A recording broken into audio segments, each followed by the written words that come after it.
സ്വർഗത്തിൽ പ്രതിഫലമെന്ന് മാത്രം പറഞ്ഞാൽ ഓക്കെ. ഇതങ്ങനെയല്ല പ്രശ്നം. വലിയ പ്രതിഫലമുണ്ട്, ചെറിയ പ്രതിഫലമുണ്ട്. മനസ്സിലായില്ലേ? ഇത് ഭയങ്കര സീരിയസ് വിഷയമാണ്. അതായത് ഓരോ വ്യക്തികൾക്കും അവരുടെ അധ്വാനത്തിന് ആനുപേക്ഷികമായ പ്രതിഫലമാണ് ലഭിക്കുന്നത്. അപ്പം അതിനകത്ത് വലിയ പ്രതിഫലമുണ്ട്. ഞാൻ എപ്പോഴും നിങ്ങളോട് പറയും, സൂര്യനുണ്ട്, ചന്ദ്രനുണ്ട്, നക്ഷത്രങ്ങളുണ്ടെന്ന് പറഞ്ഞില്ലേ, അതുപോലെ തന്നെ മഹത്വം കൃപ സ്വീകരിക്കുന്ന അനുസരിച്ച് കൊണ്ട് നമുക്ക് ആർജിക്കുന്ന മഹത്വം വലിയ മഹത്വമുണ്ട്, ചെറിയ മഹത്വമുണ്ട്, മഹത്വമില്ലായ്മയും ഉണ്ടാകും ചിലപ്പോൾ.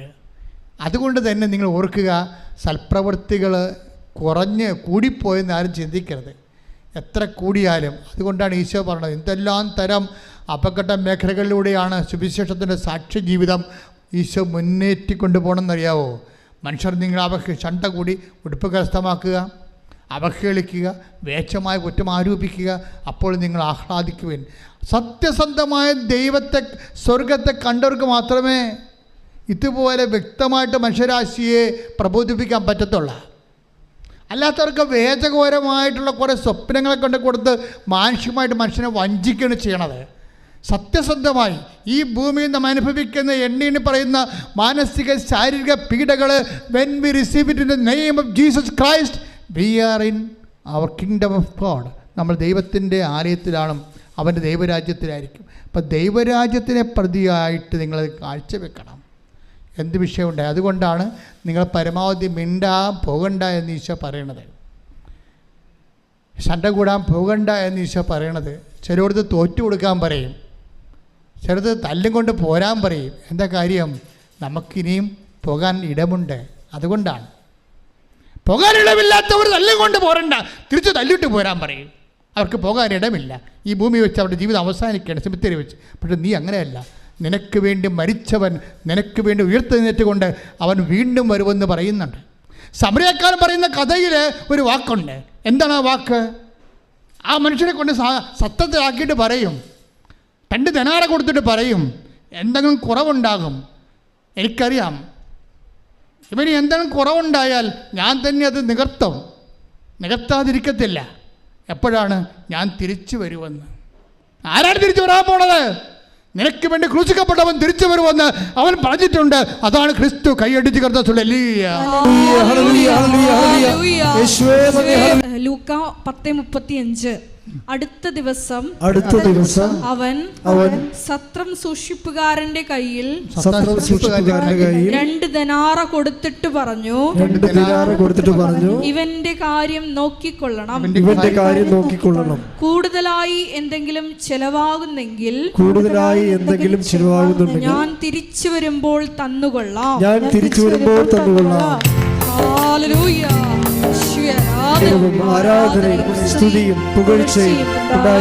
ഈ സമരിയക്കാരൻ ആരാണെന്ന് ചോദിച്ചാൽ നമുക്കറിയാം. പരിശുദ്ധാത്മാവിലാണ് സുവിശേഷം വായിക്കുന്നുണ്ടെങ്കിൽ ആത്മാവ് അവനോട് പറയും, ഇത് നിനക്ക് വേണ്ടി ക്രൂശിക്കപ്പെട്ടവനാണ്. ഇവൻ്റെ കയ്യിരിക്കുന്ന വെള്ളം, ഇവൻ്റെ കയ്യിരിക്കുന്ന വീഞ്ഞും എണ്ണയുമാണ് നിന്നെ ആത്മാവിനെ പൂരിതമാക്കിയിരിക്കുന്ന ദൈവത്തിൻ്റെ കൃപ. ഇവനെന്താ പറയണത്? ആ സത്യസൂക്ഷിപ്പുകാരനോട് പറയുന്ന വാക്കുണ്ട്. എന്താ പറയണത്? എന്തെങ്കിലും കൂടി ചിലവാകണമെങ്കിൽ അതാരോട് പറയണതാ? ആരെല്ലാം കർത്താവിന് വേണ്ടി വേല ചെയ്യുന്നുവോ അവനോടെല്ലാം ദൈവം പറഞ്ഞ വാക്കാണ്. നിന്റെ സഹോദരന് വേണ്ടി, അമ്മയ്ക്ക് വേണ്ടി, അപ്പന് വേണ്ടി, അയൽവാസിക്ക് വേണ്ടി, നിന്റെ ശത്രുവിന് വേണ്ടി പോലും എന്തെങ്കിലും കൂടി നിന്റെ കയ്യിൽ ചിലവാകണമെങ്കിൽ എൻ്റെ ദൈവവേദന അത് സൗജന്യമല്ല. I will repay it. ഞാനത് തിരിച്ചു തരും. എപ്പോഴാണ്? ഞാൻ വരുമ്പോൾ വരണവരെ നീ കാത്തിരിക്കണം. കൈയടിച്ച് കർത്താവേ.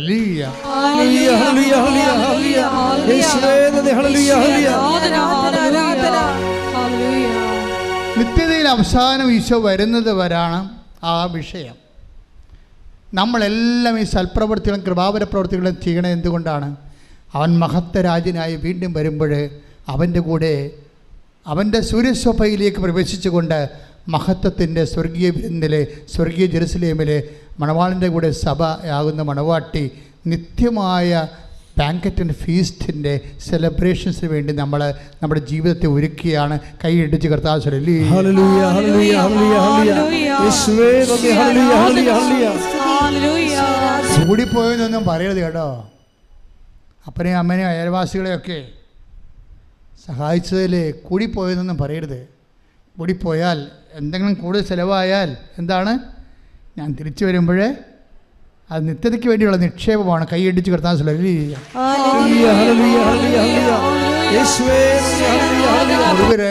മുഴുവലൊഴിച്ച എണ്ണയില്ലേ ആ സമരക്കാരൻ എൻ്റെ ആ വഴിവെക്കിൽ വ്രതപ്രമായി കിടന്ന മനുഷ്യൻ്റെ വ്രണങ്ങൾ എന്താണ് ഒഴിച്ചത്? എണ്ണയും വീഞ്ഞും. അതാണ് ഈ സൽപ്രവൃത്തികളെന്ന് പറയണത്. മനസ്സിലായില്ലേ? നമ്മൾ ചെയ്യുന്ന സൽപ്രവൃത്തികളുടെ പ്രതീകാത്മകമായ സുവിശേഷ വചനമാണ് എണ്ണയും വീഞ്ഞുമെന്ന്. ചില സമയത്ത് നമ്മൾ എണ്ണ, അതുകൊണ്ടാണ് ഈശോ പറയണത് ചില ഒരു ഭയങ്കര ബുദ്ധിമാന്മാരായിരിക്കും പക്ഷെ വിവരം ഉണ്ടാകത്തില്ലെന്ന്.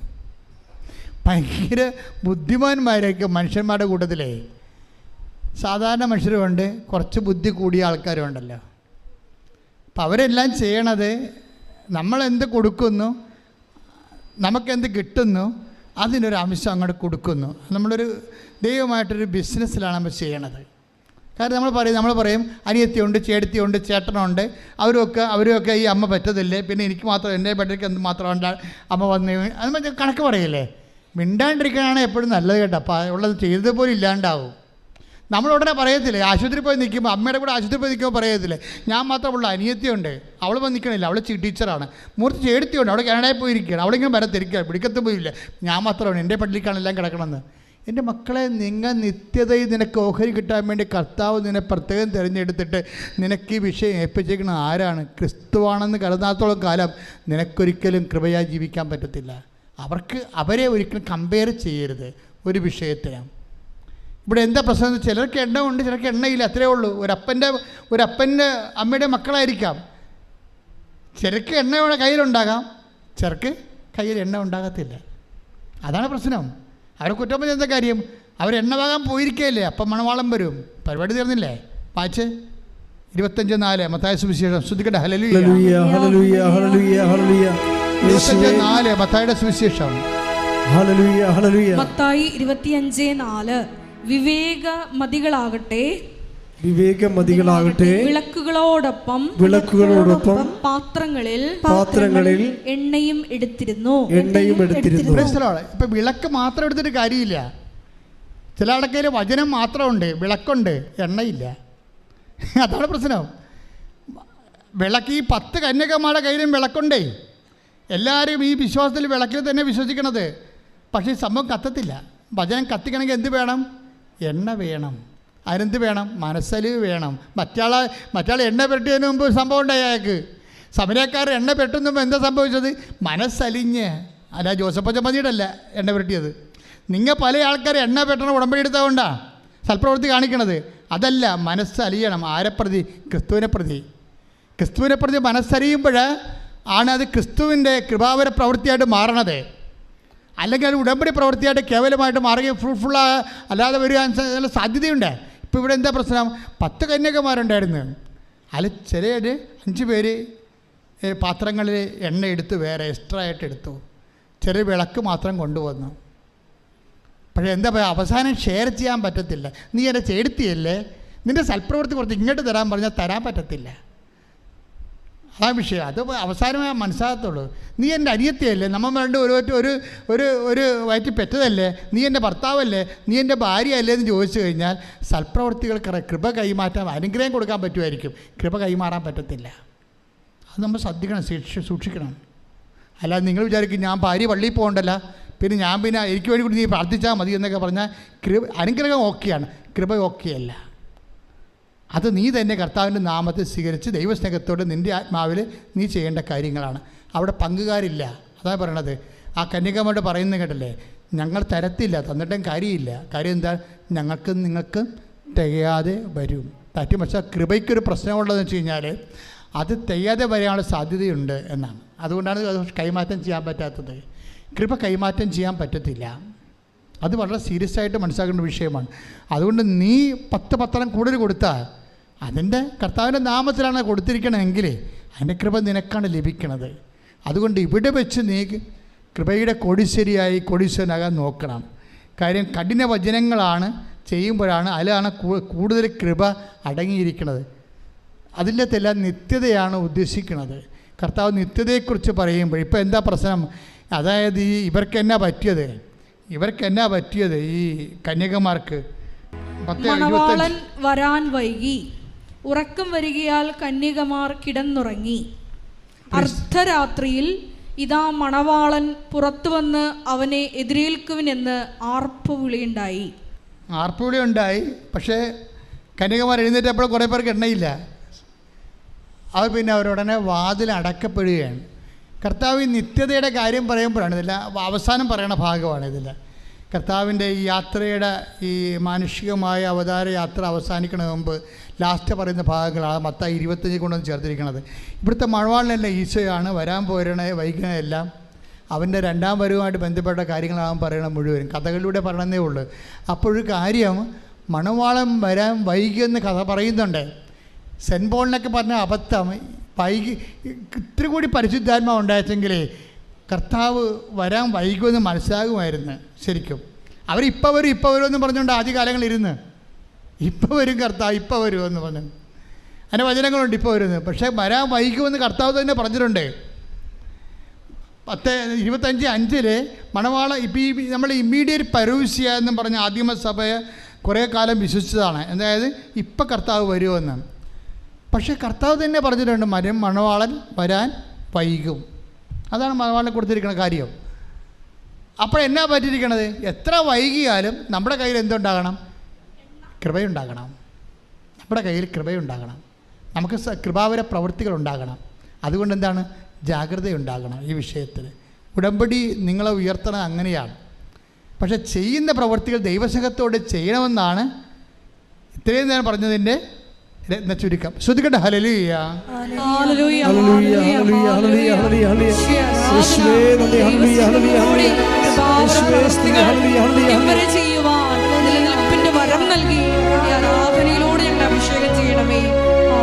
എല്ലാവരും എഴുന്നേൽക്കുക. അച്ഛൻ പ്രാർത്ഥിക്കുമ്പോൾ വിശ്വാസത്തോടെയും സന്തോഷത്തോടെയും പ്രാർത്ഥിച്ചുകൊണ്ട് സ്തുതിച്ചുകൊണ്ടിരിക്കണം. ഈ സമയം ഒരു വല്ലാത്ത സമയമാണ്. കർത്താവിൻ്റെ കൃപ അനേകം മക്കളിലേക്ക്, എല്ലാ രാജ്യങ്ങളിലേക്കും കർത്താവ് തന്നെ വിളിച്ചപേക്ഷിക്കുന്നവരെ സഹായിക്കുന്ന കൃപയാണ്. അത്തരം സാക്ഷ്യങ്ങൾ നമ്മൾ ഒത്തിരി കേട്ടിട്ടുണ്ട്. ആരാധന നടക്കുന്ന സമയം, അമ്മ മാതാവ് ജീവനോടെ പ്രത്യക്ഷപ്പെട്ട സമയം,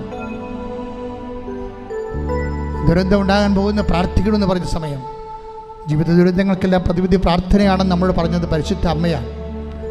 അമ്മ മാതാവിൻ്റെ പ്രത്യക്ഷീകരണത്തിൻ്റെ അടയാളമായിട്ടാണ് നമുക്ക് ഉടമ്പടി പ്രാർത്ഥന ദൈവം നൽകിയത്. അതാണ് നമ്മൾ ജീവിക്കുന്നത് ഇപ്പോഴ്. ഉടമ്പടി ഒരു പ്രവർത്തനം മാത്രമല്ല, ഒരു ജീവിതമാണ്. കർത്താവേ, നിൻ്റെ മക്കൾക്ക് വേണ്ടി ഞാൻ പ്രാർത്ഥിക്കണം. ഈശോ ശ്രദ്ധിക്കട്ടെ. Hallelujah, hallelujah. കർത്താവേ, നിൻ്റെ മക്കൾക്ക് വേണ്ടി പ്രാർത്ഥിക്കുന്നു. കർത്താവേ, നിൻ്റെ വിശുദ്ധ പൗരോഹിത്യത്തെ മഹത്വപ്പെടുത്തണം. കർത്താവേ, സഭയിലുള്ള സാന്നിധ്യം പ്രകടമാക്കണം. കർത്താവേ, നിന്റെ തിരുമുറ വാർന്ന വലതുകരം, ആണിപ്പഴുതാർന്ന അത്ഭുതകരം ഓരോ മകൻ്റെ മേലും മകളുടെ മേലും ഇപ്പോൾ വെക്കണമെന്ന് പ്രാർത്ഥിക്കുന്നു. കർത്താവേ, അടിപ്പിണർ പോലെ, വൈദ്യാഘാതം പോലെ, ദൈവിക ശക്തി ഉച്ചമുതൽ ഉള്ളംകാലം വരെ കർത്താവിന്റെ രക്തം പടരട്ടെ.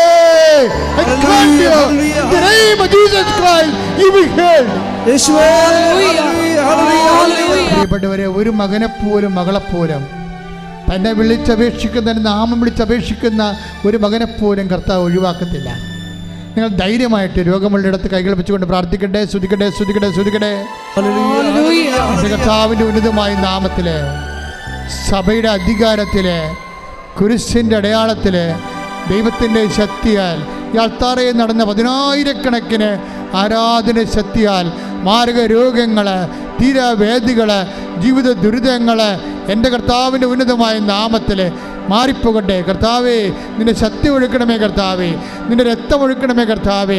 കണ്ണീരോടെ പ്രാർത്ഥിക്കുന്ന കർത്താവേ, എല്ലാ പേശികളിലും കോശങ്ങളിലും അസ്ഥികളിലും സന്ധികളിലും വാതരോഗങ്ങൾ, പിസ്തുല രോഗങ്ങൾ, പിസ്വ രോഗങ്ങൾ, ഹൃദയരോഗങ്ങൾ, കരരോഗങ്ങൾ, കിഡ്നി രോഗങ്ങൾ, തൈറോയ്ഡ് രോഗങ്ങൾ, ബ്രെയിൻ്റെ അസുഖങ്ങൾ യേശു ക്രിസ്തുവിൻ്റെ നാമത്തിൽ, മാരകരോഗങ്ങൾ, ത്വക്ക് രോഗങ്ങൾ യേശുവിൻ്റെ നാമത്തിൽ, യേശുവിൻ്റെ നാമത്തിൽ മാറിപ്പോകട്ടെ. ശ്രദ്ധിക്കട്ടെ.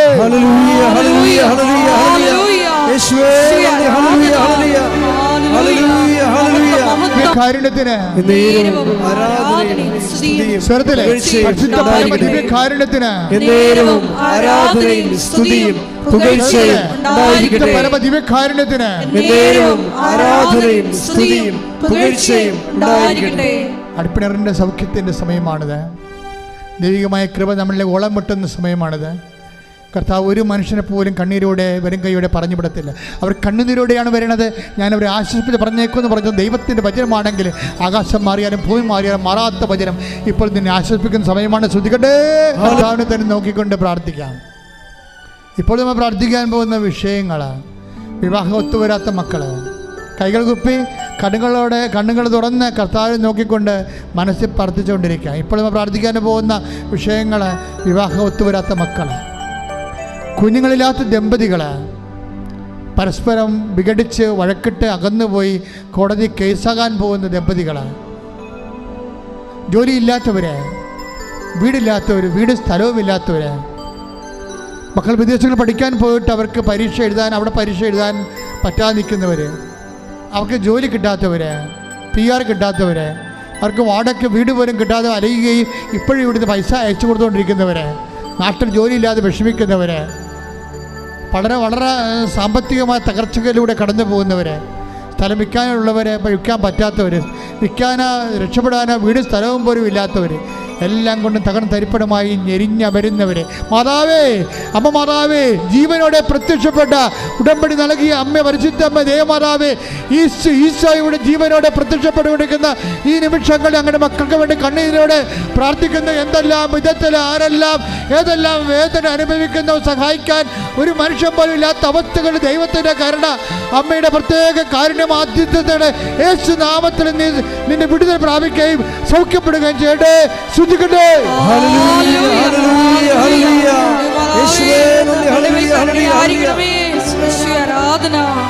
മുട്ടി നിൽക്കുക. മൗനപ്രാർത്ഥനയുടെ സമയമാണ്. അച്ഛൻ വിട്ടുപോയ വിഷയങ്ങൾ, എൻ്റെ മക്കളുടെ സ്വകാര്യ കാര്യങ്ങൾ കണ്ണീരോടെ മാതാവിൻ്റെ മധ്യശീശയ്ക്ക് സമർപ്പിക്കുക. ഓൺലൈനിലുള്ളവർ ഇപ്പോഴത് തന്നെയാണ് പ്രാർത്ഥിക്കേണ്ടത്.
പരിശുദ്ധ പരമമാ ദിവ്യകാരുണ്യമേ, ഇന്നുമെന്നും അങ്ങേക്കാരാധന. പരിശുദ്ധ പരമമാ ദിവ്യകാരുണ്യമേ, ഇന്നുമെന്നും അങ്ങേക്കാരാധന. പരിശുദ്ധ പരമമാ ദിവ്യകാരുണ്യമേ, ഇന്നുമെന്നും അങ്ങേക്കാരാധന.